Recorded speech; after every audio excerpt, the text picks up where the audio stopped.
जय श्री कृष्णा। राधे राधे। आप सभी का दिन शुभ और मंगलमय हो और भगवान श्री नारायण की कृपा आप पर सदा बनी रहे।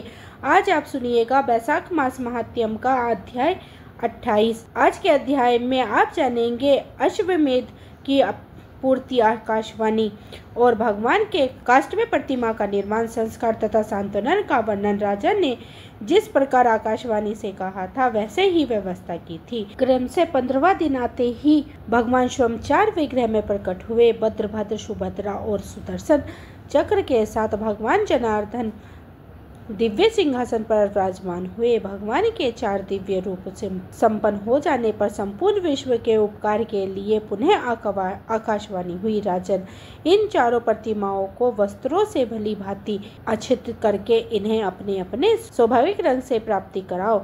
भगवान जनार्दन नील मेघ के समान श्याम वर्ण धारण करे और भगवान बालभद्र शंख और चंद्रमा के समान गौर वर्ण से विराजमान हो। सुदर्शन चंख का रंग लाल हो और सुभद्रा देवी कुमकुम के समान लाल वर्ण की होनी चाहिए। इन विग्रहों पर पहले का किया हुआ रंग आदि संस्कार छूटने पर ही हर वर्ष नूतन संस्कार कराना चाहिए। केवल दिव्य वल्कल लेप रहना चाहिए और यदि कोई प्रसाद वर्ष इस लेप को दूर करेगा तो राजन वह क्षुभित और महामारी फैल लेगी। राजन, तुम्हें भी वस्त्रहीन रूप से इन मूर्तियों के दर्शन नहीं करने चाहिए। अन्य मनुष्य भी यदि वस्त्रहीन रूप में देखेंगे तो उनके लिए भी यह भय उपस्थित करने वाली होंगी। नाना प्रकार के लोभ से लिप्त और विचित्र श्रृंगार से युक्त मूर्तियों का ही दर्शन करना चाहिए। राजन, तुम्हारे ऊपर कृपा करके भगवान प्रकट हुए हैं और तुम्हारे ही प्रसाद से वे सब जीवों को धर्म, अर्थ, काम और मोक्ष प्रदान करेंगे। नीलाचल पर कल्प वृक्ष के व्यायाम कोण में 1000 हाथ की दूरी पर और भगवान नरसिंह के उत्तर भाग में जो बहुत बड़ा मैदान है उसमें अत्यंत सदृढ़ और 1000 हाथ ऊंचा मंदिर बनवाकर उसी में भगवान की स्थापना करो। पहले इस पर्वत पर जो भगवान नील माधव का पूजन करता था वह विश्व वासु नाम वाला सबर वैश्य में श्रेष्ठ है। इसके साथ तुम्हारे पुरोहित ही की मित्रता हो चुकी है। इन्हीं दोनों के संतत के भावी उत्सवों में भगवान के विग्रह पर लेप और संस्कार करने के कार्य में लगाया जाए। इतना कहकर वह दिव्य आकाशवाणी मौन हो गई। उसका उपदेश सुनकर राजा ने प्रसन्नता पूर्वक उनका पालन किया। जब बलराम, श्री कृष्ण, सुभद्रा तथा सुदर्शन चक्र पर आकाशवाणी के कथन अनुसार लेप आदि संस्कार हो गया तब उनकी आकृति बड़ी ही सुंदर हो गई।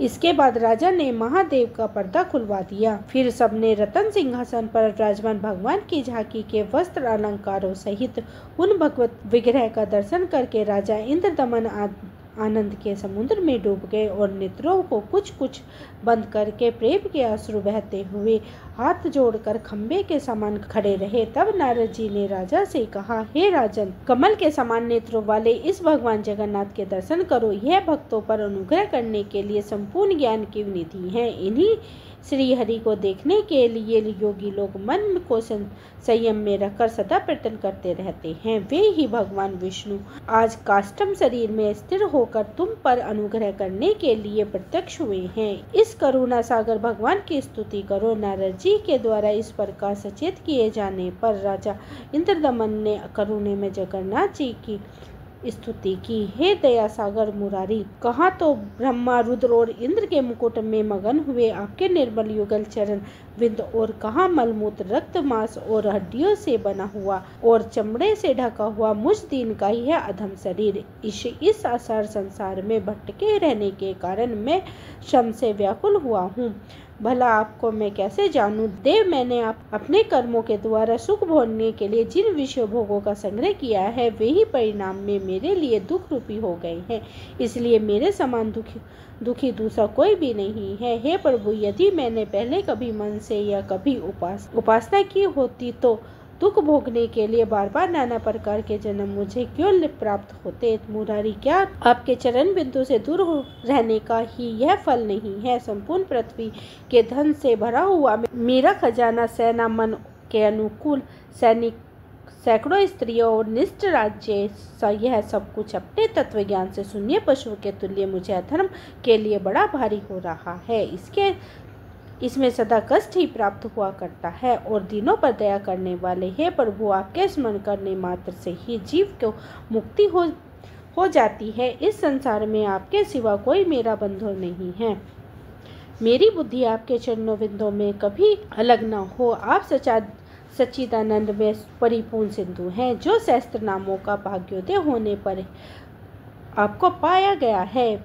वे क्या कभी लेस मात्र सुख और अनंत दुखों से भरे हुए विषय भोग रूपी इंद्रजाल की ओर आंख उठाकर भी देखते हैं? कहाँ तो जिसम लेस मात्र सुख और अनंत दुखों का खान रूपी सैकड़ों ग्रंथियां हैं। ऐसे कर्म सुखों का अटूट बंधन, और कहाँ अनंत अनादि एक और आनंद प्रसाद आपके पवित्र चरण विंदन है।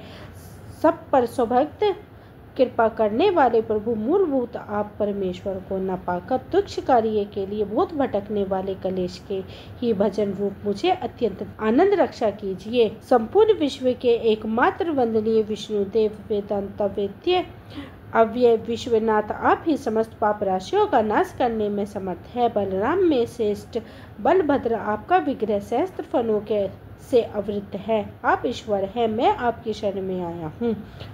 संसार को आश्रय देने वाली तथा संपूर्ण देवताओं को उत्पन्न करने वाली मंगल में सुभद्रा के दोनों चरणों को प्रणाम करते हुए, हे नाथ, यह ब्रह्मांड का समूह जिसकी किरणों के समुदाय से रचा गया है और जो दैत्यों की सेना का संहार करने वाला है, उस सुदर्शन चक्र के रूप में आपको मैं प्रणाम करता हूँ। इस प्रकार स्तुति करके श्रेष्ठ राजा इंद्रदमन ने भगवान को साष्टांग प्रणाम किया और कहा, हे अनाथ के बंधु जगन्नाथ जी, संसार समुद्र में डूबे हुए दीन दुख तथा दुख सागर से व्याकुल मनुष्य का आप कृपा पूर्वक उद्धार कीजिए। इसके बाद नारद जी ने कहा, अपार भाव सागर से पार कर उतरने में तत्पर भगवान नारायण आपकी जय हो, जय हो। सनक सनाद और सनातन आदि श्रेष्ठ योगियों आपके दिव्य रतन का चिंतन करते रहते हैं। आप सर्वलोक स्वरूप, सब लोगों को सुख देने वाले, पूर्ण विश्व के उपकार तथा समस्त जगत के वंदनीय हैं। कोटि कोटि ब्रह्मा रुद्र इंद्र मरुगण अश्वनी कुमार, कोटि कोटि ब्रह्मा रुद्र इंद्र मरुगण अश्वनी कुमार, साध्य तथा सिद्धगण आपकी लीला विलास से उत्पन्न है। संपूर्ण देवता और दानव आपके चरणों में प्रणाम करते हैं।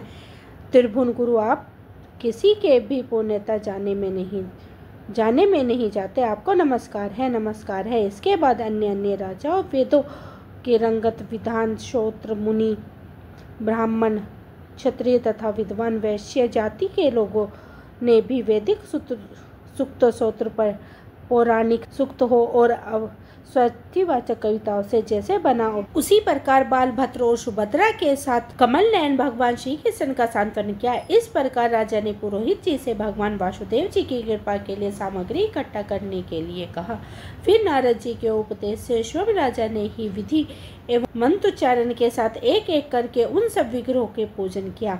द्वासी अक्षर मंत्र अर्थात ओम नमो भगवते वासुदेवाय, इस मंत्र का बालभद्र जी की पूजा की। इस मंत्र के द्वारा उपासना करके ध्रुव जी ने परम उत्तम स्थान प्राप्त किया था।